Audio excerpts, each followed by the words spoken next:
엄마, 나 키워줘서 고마워. 근데 이젠 좀 나도 살아야겠어. 그 말을 들은 순간 내 가슴은 철렁 내려앉았습니다. 그 아이는 내가 지켜온 내 전부였거든요. 그런데 말입니다. 이 말을 들은 건 저 혼자만이 아니었습니다. 자식에게 모든 걸 내준 끝에 결국 혼자가 되어버린 어머니들. 한평생 헌신하고도 지금은 잊힌 이름들. 나이가 들수록 왜 우리는 혼자가 되어야만 할까요? 오늘 이야기 끝까지 보시고 나면 당신은 혼자 되는 것이 두렵지 않게 될 겁니다. 이 이야기가 당신 마음을 건드린다면 지금 좋아요 한번 눌러주시고 앞으로 더 깊은 이야기들 함께 나누고 싶다면 구독도 부탁드립니다. 자, 그럼 본격적인 이야기로 들어갑니다. 김수자 할머니는 이제 78세입니다. 젊은 시절 두 아이를 키우고 남편을 지탱하며 살아온 김수자 할머니는 어느덧 늙어 혼자만의 삶을 살아가고 있습니다. 사실 그녀는 언제부터인가 자신이 선택한 삶에 대해 계속 의문을 품었습니다. 그런데 어느 날 무심코 들은 말에 그녀의 마음은 깊은 상처를 받았습니다. 수자 엄마, 이제 그냥 혼자 사세요. 자식들에겐 더 이상 힘이 되어줄 수 없으니까. 그 말을 들은 순간 심장이 멈추는 것 같았어요. 그녀의 손은 떨리며 의자에 앉아 오래도록 아무 말도 하지 못했습니다. 이제 그동안 자식들을 위해, 가족을 위해 헌신해온 시간이 허무하게 느껴졌습니다. 결혼한 지 딱 1년. 그날은 햇살이 눈부셨습니다. 신혼집 창가에 꽂힌 결혼 축하드립니다 꽃바구니는 아직 시들지도 않았어요. 근데 남편은 아무 말 없이 거실 소파에 앉아 담배만 피우고 있더군요. 그날 바닥에 떨어진 재를 치우며 생각했어요. 이 사람 끝난 건가? 그 생각이 들자마자 곧바로 아기 기저귀 값이 떠올랐어요. 참 슬프죠. 걱정보다 생계가 먼저였습니다. 남편 사업은 단숨에 무너졌습니다. 예고도 없었고 준비도 없었죠. 밤새 뒤척이던 남편이 말했어요. 당분간 좀 힘들지도 몰라. 돈 좀 줄일 수 있겠지?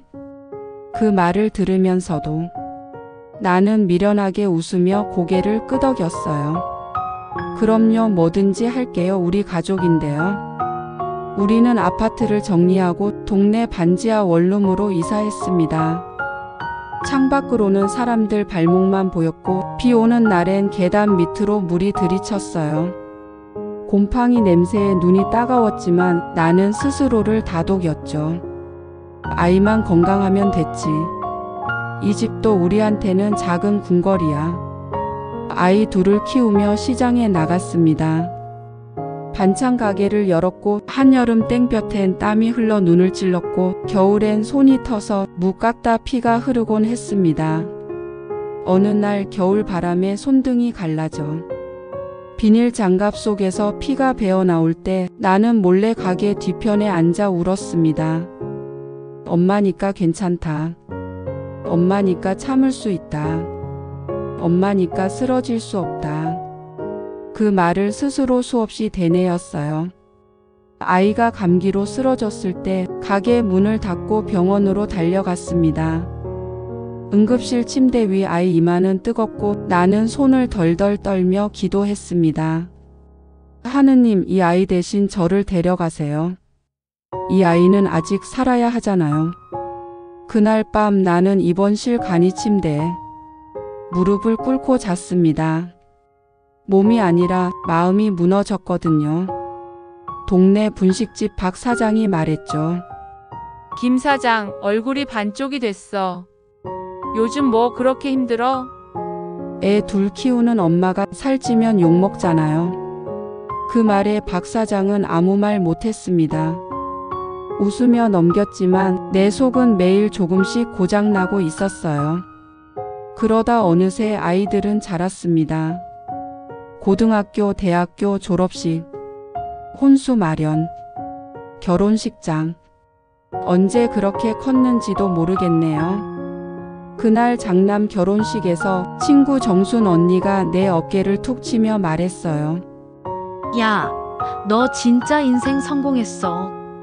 두 자식 멀쩡하게 다 출가시키고 이제 너만 살면 되겠다.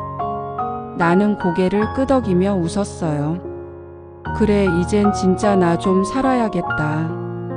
하지만 이상하죠. 그날 이후 나는 그들의 삶에서 조용히 밀려났습니다. 큰아들은 외국으로 이민을 갔고 처음엔 시차를 맞춰 영상통화도 했죠. 하지만 이제는 메시지를 보내도 이틀 3일 답이 없어요. 작은 아들은 서울에 살지만 엄마, 요즘 진짜 바빠요. 회사 일이 많아서요. 다음 주에 갈게요. 그 다음 주는 벌써 3개월이 지났습니다. 가끔 전화를 걸면 지금은 통화할 수 없습니다. 그 소리가 공허한 집안에 울릴 때면 나는 그냥 가스레인지를 바라보다가 무심코 TV를 켰어요. 소리라도 있어야 내가 사는 것 같아서요. 며느리는 이모티콘이 많은 카톡을 보냈습니다. 어머니 보험 갱신하실 거죠? 제가 도와드릴게요. 이런 문자를 보고 나는 마음속으로 이렇게 말했습니다. 그래, 이젠 내가 엄마가 아니라 보험 계약자구나. 그러던 어느 날 작은 아들 부부에게서 전화가 왔습니다. 어머니, 요즘 혼자 계시니까 요양원 상담 한번 받아보세요. 시설 좋고 프로그램도 많대요. 그 말을 듣고 나는 아무 말 없이 창문 앞에 앉았습니다. 길 건너 어린아이 둘이 뛰어놀고 있었어요. 그 모습을 멍하니 보다가 눈물이 뚝 떨어졌습니다. 밤에 불도 안 켜고 거실에 앉아 있었어요. 그리고 오래된 사진첩을 꺼냈습니다. 반지하 시절 시장에서 웃던 내 모습, 아이 안고 웃던 내 얼굴, 김이 모락모락 나는 라면 앞에서 잘 먹겠습니다 소리치던 아이들. 그 안엔 그 누구보다 살아있던 나가 있었습니다. 나는 그 사진을 한참 들여다보다가 그만 소리 내어 울었어요. 왜 이렇게까지 살아왔지? 라는 질문에 대답해 줄 사람은 아무도 없었으니까요. 그러고 나서야 나는 조용히 다짐했어요. 그래, 이젠 혼자 살아야겠다. 누구도 원망하지 않고 누구도 기대하지 않으며 그냥 나답게, 엄마가 아닌 누군가의 보험 계약자가 아닌 그냥 나로 살아가 보자. 혼자가 외로운 게 아니라 비로소 내 인생이 내게로 돌아온다는 걸 나는 지금에야 깨달았습니다. 그날 이후 나는 혼자라는 말을 자주 떠올리게 됐습니다. 사람들은 외롭다고 말하지만 그 외로움의 실체는 누군가 곁에 없어서가 아니라 기대했던 사람이 나를 기대지 않기 시작할 때 찾아오더군요. 아이러니하게도 가족을 위해 온몸을 바쳤던 그 시간들이 오히려 내 존재를 지우는 시간이었는지도 몰라요. 그래서 어느 날 문득 이 질문이 가슴 깊이 박혀버렸습니다. 그럼 나는 누구였을까? 누구의 엄마, 누구의 아내, 누구의 보호자. 그 역할 속에 갇혀 살았던 시간들. 정작 나는 나라는 이름으로 살아본 적이 있었던가요? 그렇게 오래도록 누구의 인생을 살아오다가 처음으로 나의 삶을 돌아보는 이 순간 나는 어쩌면 지금 진짜 인생의 문 앞에 서 있는지도 모르겠습니다. 그리고 그때 깨달았습니다. 혼자라는 건 절망이 아니라 어쩌면 새로운 시작일 수도 있다는 걸요. 오늘 이 영상을 보고 계신 분들 중에도 어쩌면 저처럼 누군가를 위해 모든 걸 내어주고 정작 자신은 잊고 살아오신 분이 계실 겁니다. 지금도 혼자인 그 고요한 방 안에서 스스로에게 묻고 있을지도 모르죠. 이제 어떻게 살아야 할까? 그런 여러분께 오늘 제가 한 가지 이야기를 나누고 싶습니다. 바로 왜 혼자가 되어야만 비로소 나답게 살 수 있는가? 지금부터 그 이야기를 시작해 보려 합니다. 나이 들수록 혼자가 되어야 하는 7가지 이유. 1. 기댐이 아니라 서 있음을 배워야 하기에. 사람은 누구나 기대고 싶어 합니다. 하지만 나이가 들수록 그 기댈 곳은 점점 줄어듭니다. 그건 슬픈 현실이 아니라 내가 내 중심을 잡아야 할 때가 왔다는 신호입니다. 은숙 씨는 남편이 세상을 떠난 뒤 하루도 버티지 못할 줄 알았어요. 하지만 혼자서 처음 전등을 갈고 혼자 병원도 가보면서 그녀는 울면서도 이런 말을 했습니다. 이젠 누가 없어서 무너지는 게 아니라 내가 나를 세우는 법을 배우는 중이에요. 2. 혼자 있어야 진짜 나의 소리가 들리기에. 우리가 누군가와 계속 붙어 살다 보면 내가 정말 좋아하는 게 뭔지도 잊어버리곤 하죠. 종우 어르신은 아내와 함께 45년을 살고 아내가 요양병원에 들어간 뒤 처음으로 혼자 영화관에 가봤다고 해요. 그리고 돌아와서 말씀하셨죠. 처음으로 내 마음에 귀 기울여 봤어요. 그동안 난 늘 둘을 위한 선택만 했더라고요. 3. 함께 있으면 미움도 함께 오기 때문. 아무리 가까운 사람이라도 나이 들수록 작은 말 한마디에 상처받게 됩니다. 기대가 커질수록 서운함도 깊어지죠. 지영 씨는 딸 부부와 살다가 딸의 한마디에 상처받아 집을 나왔습니다. 엄마, 이제 좀 그만 참견해. 그날 이후 그녀는 조용히 자취방을 구했고 오히려 딸과의 관계는 더 부드러워졌다고 해요. 거리는 멀어졌지만 마음은 더 가까워졌어요. 4.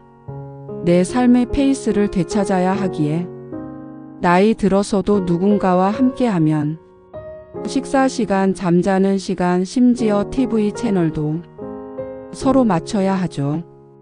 하지만 나 혼자의 삶은 내가 나에게 딱 맞는 리듬을 찾아주는 시간이 됩니다. 70대 정순 씨는 혼자 밥 먹는 게 처음엔 쓸쓸했지만 이젠 국 끓이는 시간도 산책하는 거리도 전부 자신만의 템포에 맞춰졌다고 말해요. 혼자니까 내 리듬이 생겼어요. 이제 누굴 기다리지 않아도 돼요. 남은 시간을 나에게만 써야 하기에. 평생을 가족과 자식에게만 써왔던 시간들. 하지만 이제는 남은 인생을 나를 위해 써야 할 때입니다. 남편과 자녀 뒷바라지만 하던 혜자 씨는 68세에 처음으로 그림을 배우기 시작했어요. 지금은 동네 전시회에도 작품을 출품합니다. 이젠 누구를 위한 시간이 아니라 내가 나에게 선물하는 시간이에요? 6. 결국 마지막은 혼자이기에. 아무리 누군가와 함께 살아도 삶의 마지막 순간은 혼자 마주하게 됩니다. 그 현실을 미리 받아들이는 사람만이 덜 두렵고 더 평화롭게 떠날 수 있죠.